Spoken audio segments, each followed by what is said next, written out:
जयमङ्गल नेपालको प्रथम वीर गोर्खाली सरदार वंशु गुरुङ हुन्, जसले 1767 कार्तिक 24 गते काठमाडौँ हान्न आएका शक्तिशाली अङ्ग्रेजको फौजलाई सिन्धुली गढीको पौवा गढीमा आइपुग्दाखेरि अरिङ्गालको गलामा धनुवानको तीरले हानेर अरिङ्गाललाई जिस्काइदिएपछि अरिङ्गालको फौजले अङ्ग्रेजहरूलाई टोक्न थालेपछि अङ्ग्रेजहरू यहाँबाट भागाभाग भएर नेपाललाई छोडेर गएका हुन् र यसरी जो छ वंशु गुरुङले नेपाललाई विजय दिलाएका थिए। दोस्रो पटक फेरि अङ्ग्रेजले काठमाडौँ हान्ने भनेर आउँदाखेरि वंशु गुरुङको नेतृत्वको फौजले क्याप्टेन किनलकको फौजलाई सिन्धुली गढीको पौवा गढीको डाँडामा नराम्रोसित पराजय गरेर चाहिँ अङ्ग्रेजलाई यहाँबाट भगाएर नेपाललाई विजय दिलाएका हुन् र यसरी जो छ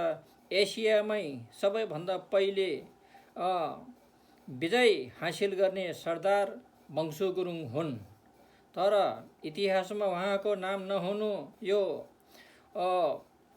एउटा खोट हो र नेपालको इतिहासमा कपोकल्पित धार्मिक ग्रन्थमा भएको पात्रहरूलाई नेपालको राष्ट्रिय विभूति भनेर चाहिँ इतिहासमा लेखिन्छ।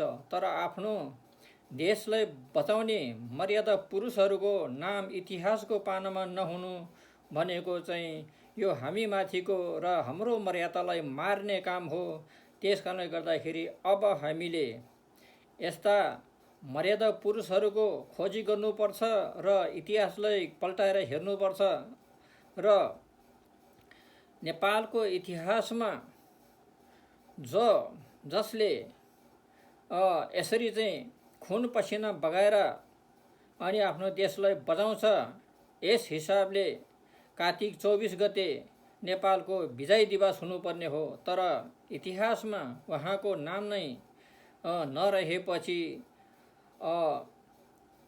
यहाँ यो नेपालको शासकहरूले हामी माथि गरेको अन्याय हो। यसको लागि खेदजनक छ र खोजी गर्नुपर्छ र हामी माथि गरेको अन्याय अत्याचारको विरुद्धमा आवाज उठाउनुपर्छ। नत्र भने यसरी जो छ सधैँ हाम्रो इतिहासलाई मेटाउँदै अनि भोलिको दिनमा चाहिँ हामीलाई जो छ विदेशी घोषित गर्ने उनीहरूको षड्यन्त्रलाई बुझ्न सकेन भने भोलि गाह्रो पर्ला। यति भन्दै सचेतनाको लागि चाहिँ यदि मैले हजुरहरूको सामुन्ने पेश गरेँ र सबैजनाले यो कुरालाई बुझ्न अति आवश्यक छ। जय मङ्गल, जय मूलवासी।